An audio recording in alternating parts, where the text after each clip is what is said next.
to the A-Team. I'm very excited about today's show because I have my childhood friend and also the A-Team's hairstylist here with us. And it's already our final episode of the season, not forever. But before we ended the season, I wanted to introduce you to our hairstylist, and this is Monique. And if you hear me say Janae, that's because it's her childhood name. Monique is her stylist's name. So I'm so proud of her because she has her own salon. She's a young woman. So we're going to give you some tips about face shapes and hairstyles and makeup. But before, I want to ask her a few questions. And if you're in the New Orleans area, you can visit her shop. So, Janae, I really don't remember you doing hair as a young person, but tell me, when did you think you wanted to do hair? Well, it all started when I was 15. I started shampooing in my aunt's hair salon. Okay. And from there, I just moved on and, did it in college. And I also decided in 2008 to go to beauty school. Okay, so how was that? Because I know some people who have a natural talent for hair, when they go to beauty school, they're like, this is not how I did it. Even though you know. It is hard. Okay. It's hard because when you're used to doing stuff a certain way, when you go in beauty school, you have to do it the correct way. Right.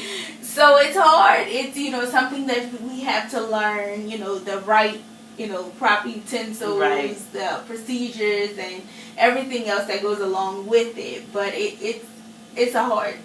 Right. And then I hear a lot of people say that for people who don't really have a natural knack for it, it's like, well, they're just learning. But for people who have been doing it and been playing with it all their lives, when they go to school, it's like, okay, this is a little bit different, but okay, right. I'm going to have to learn. I mean, how they taught us to roll, I wasn't taught to roll like that. Okay. And, and we had to learn different sets sure, in order to pass sure, for the state board. Yeah, so it's a process, but I'm sure you learn many valuable things in school as well.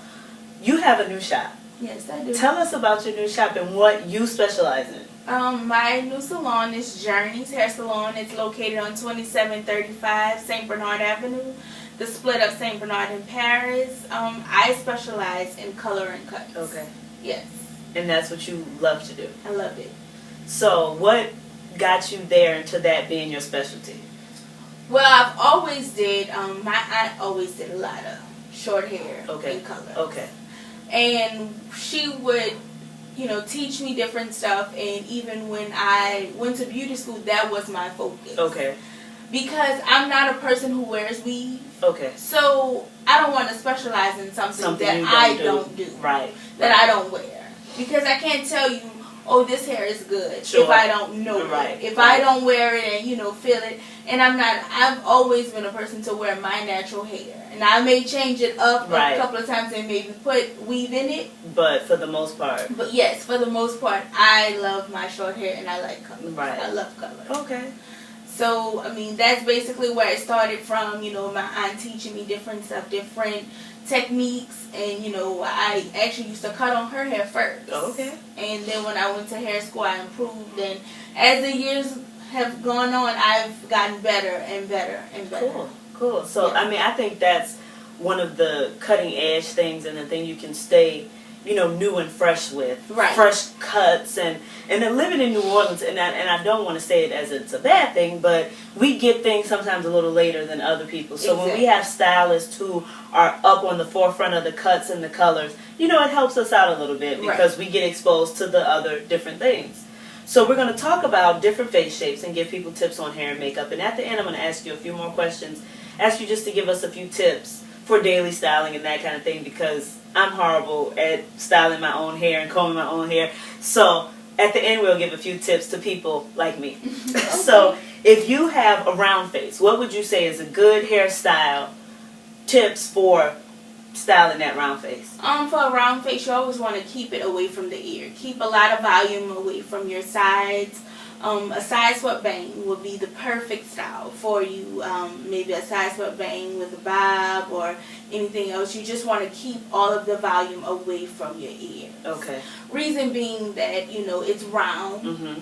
So you don't want anything to kind of insinuate around this area. Right. Make you more round looking. Yes. Yeah. You want to just kind of keep it simple. Mm-hmm. It doesn't have to be really, really hard. Just a side swept bang with a, with just smooth. Okay, just don't. And I know sometimes we want to change our hair, so we'll do like curly, super curly, like Shirley Temple curl type thing. But if your face is round, tell me this: if I want to wear a Shirley Temple curl, could I do like a straight bang to make it not look as round? Well, what you can do is, I believe I have a round face. I think you do. So what I do is, I wear a curly look. Okay. But when I wear the curly look, I pull it up. Okay. For a mohawk. Okay. So therefore, it'll kind of take the pressure and the tension off of here. That's a good And tip. it kind of gives me something here. Yes. So it gives me the volume, and it, it insinuates my face shape as well. Okay. So it doesn't kind of like, give me more right in this But you can still get the curly look that you want. Exactly. That's a great tip for people with round faces. And for makeup, this is kind of something that people will probably never tell you to do, but you should wear a darker foundation. Okay. And that is to just help draw attention away from, like we were saying, the round part of your face. And you just have to make sure you blend it well. Right. Because that way, if we don't blend well with any kind of foundation, even if it's our perfect tone, you see lines. So we don't, you don't want the line thing happening.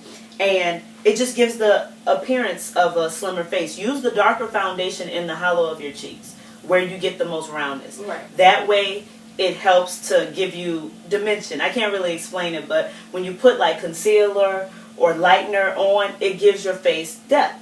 So if you use that darker foundation just in this area, it'll help you out. Lengthen your face with blush. Don't put it in the apples of your cheeks where most people say smile and put it there. Don't do that. Lengthen it and put it more towards your temples, so that way it'll give you the appearance of a longer face. And emphasize your features.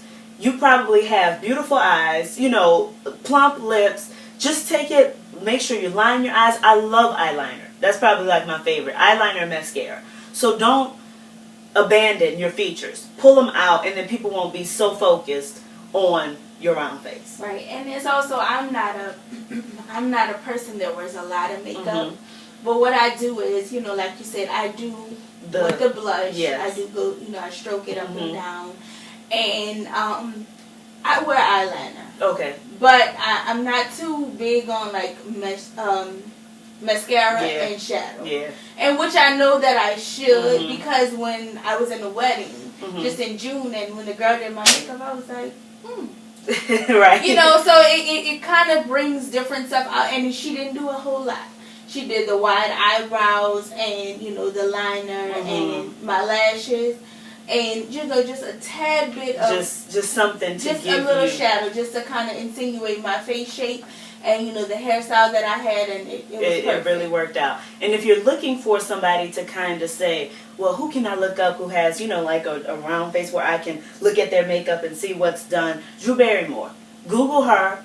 See how, her makeup is done, and that can give you some tips and even some hairstyles. Because also, like you said, people in Hollywood are big on having something that complements them as a whole. So really just Google round faces and see what comes up, and you may be able to find some good tips.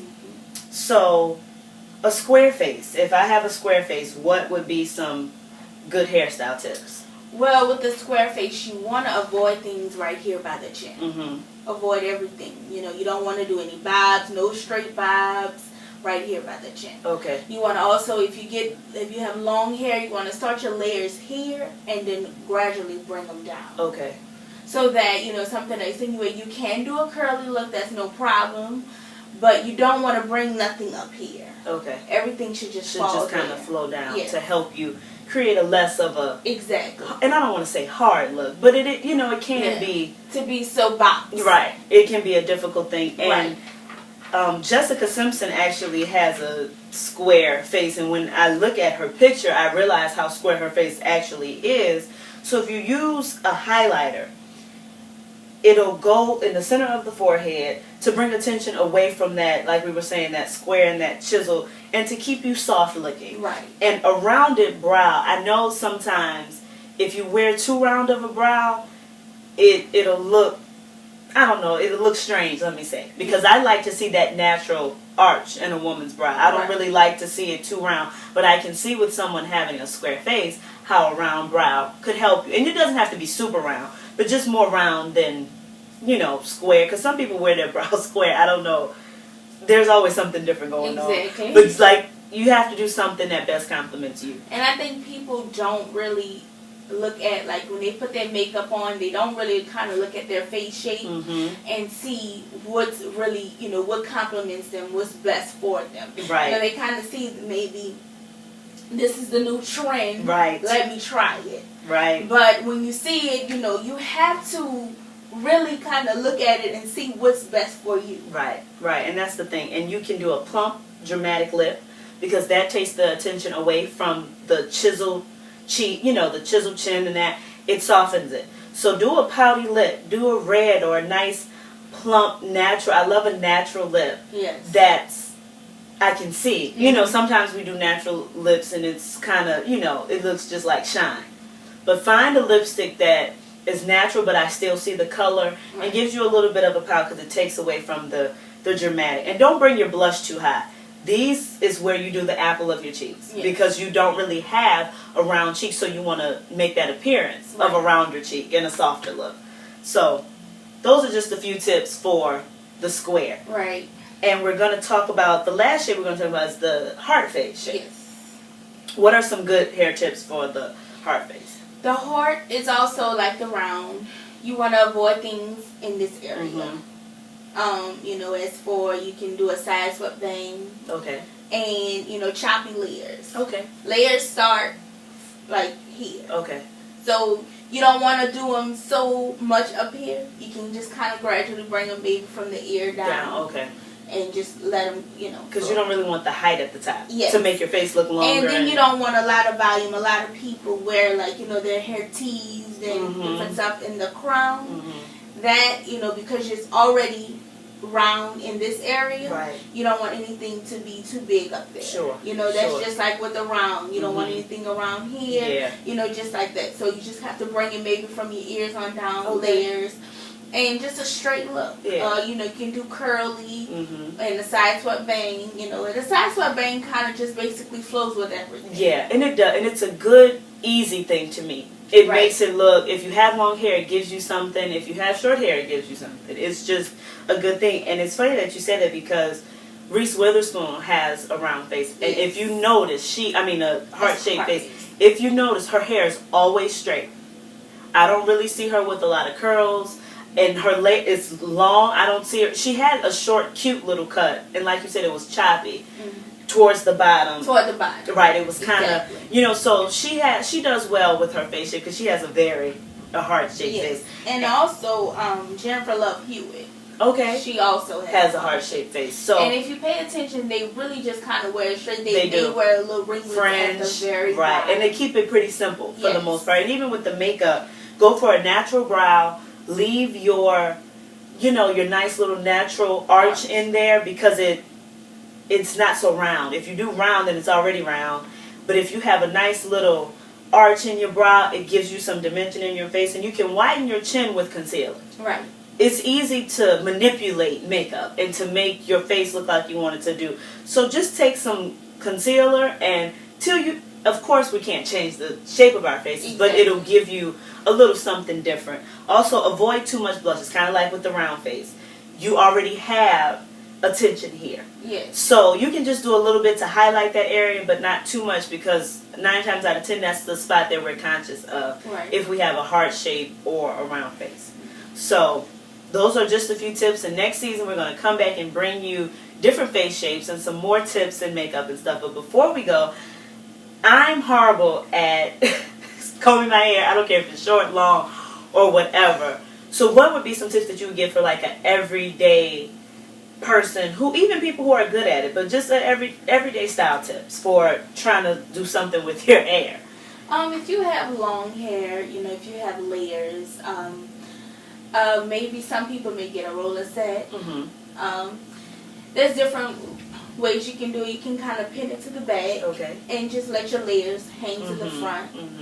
And also, a part down the middle really insinuates, I love it. Okay. I love the part down the middle when you have like long hair and when you have your layers, because I think it just gives it an extra oomph to you. And it's a bold look. Yes. It really is, because when you part that hair down the middle, you have that straight hair. It's just something that it's bold. It's saying I'm here. Yes. You know, so and it does really give don't you something. have to do a whole lot.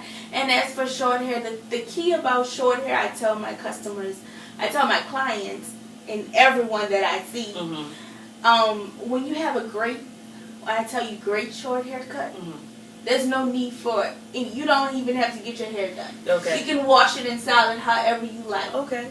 You know, if you just want to wear it flat, you know, it's always, you know, if you have a fringe in the front, you know, as long as your sides back and tapered and everything is, you know, just clean cut, then you're good. You're good. You don't really need, you know, a lot of curls, because, you know, curling your hair every day, it's damaging. And when we have short hair, that's what we do. We wake up every day and put an iron to it, and I know that's not healthy. It's for your hair. Even when you have, you know, long hair, you know, you may can curl it, but also when you curl it that one time, pin curl it at night. Okay. You know, to that's keep, different to ways. Keep the shape. Exactly. Absolutely. And you don't have to, even when you have maybe a short bob and you know you pin curl it, like, you know, sometimes I have a client, you know, she'll say, okay, just do a curly look. And then her bob, I'll curl it with the flat iron. She'll pin curl it at night. And she'll maybe wear it curly a couple of days and then she can wrap it and it'll fall right into a wrap.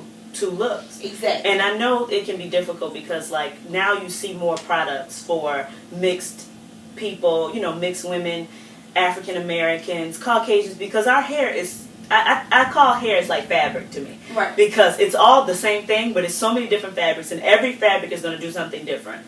So I think it's important for us to know our hair and know what kind of hair we have, because, like, my sister, her hair is a little bit softer than mine. So it won't do what mine will do as far as holding styles and stuff like that. And then she can wash and go, as to where if I want a natural look, I can wash and go, but it's not the same. Exactly. It won't curl. It won't do the same. I'll have a little curl and then some of it straight, so I don't get the full look. So I'll just twist it while it's wet, sit under the dryer, and get my natural look. Exactly. And it also depends on textures of hair as well. Because I know I have a naturally curly texture, but I also get relaxers as well. Because sometimes when I want to wear it straight, it'll curl up. Yeah, that's what some of the things my sister goes through. And you know, I went to a mostly Caucasian school, and it's so funny because it's different cultures. Right. So we'll talk about things, and they'll say, "Oh my God, you wash your hair you only wash your hair once or twice a month." You know, wow, that's so. But I've been hearing a lot lately that even for the Caucasian grade, the softer, finer grade, that it's still better to not do it every day, but maybe every couple of days, because if we wash our hair every day, no matter what kind of hair we have, it'll strip it. Now, what do you think? Is that better for a finer grade? Caucasian hair school, so you know they would wash it maybe every 3 days or every 2 days. You know, very seldom we had someone who probably washed it every day. Okay. You know, and when they wash it every day, they'll kind of like come to school, they'll blow dry it out and do something to it. Okay. So, you know, it's just like us. They build up the grease as well. You know but their grease is different from ours. Because their texture, they have different textures, but most of their textures, they may have extremely thick, extremely thin, you know, just like us. Right. You may have coarse. Right. Our hair is a little coarser. You know, you have someone whose hair may be coarser than yours, you know, naturally wavy, curly. Sure. And it's just all different. Exactly. Yeah. And ladies, it doesn't matter whether you're black, you're white, you're Chinese, Mexican, whatever. The face shape thing goes for everybody. Yes. And just know your hair, basically. Right. You know, your stylist, get with your stylist, talk to your stylist to see what's best for your hair as far as the shape, as far as the health. You know, those are just the kind of things that we need to discuss more with our hairstylists, because we will do things sometimes that will damage our hair, not knowing that it's not the best thing for us. So there are just so many things, and we could talk on and on and on and on about this clearly, as you can see. But I want to thank Janae so much for agreeing to be a part of the A-Team. I really appreciate it. You know, it's just good to come back with a childhood friend and work together in our adult life and career choices. So I'm really glad about that. And I would like to thank everybody for tuning into this season of the A-Team. It came and went so quickly, but we do have another season coming up soon. So be sure to check out our website for new updates and different things. And if you like our fabulous shirts that we're wearing, they will be available. So remember to check our Facebook page, and we'll have different little stuff going on. We have things we're going to cover and so many amazing things coming up for the second season. I'm extremely excited. Thank you again for the support, and remember, style is a gift from God.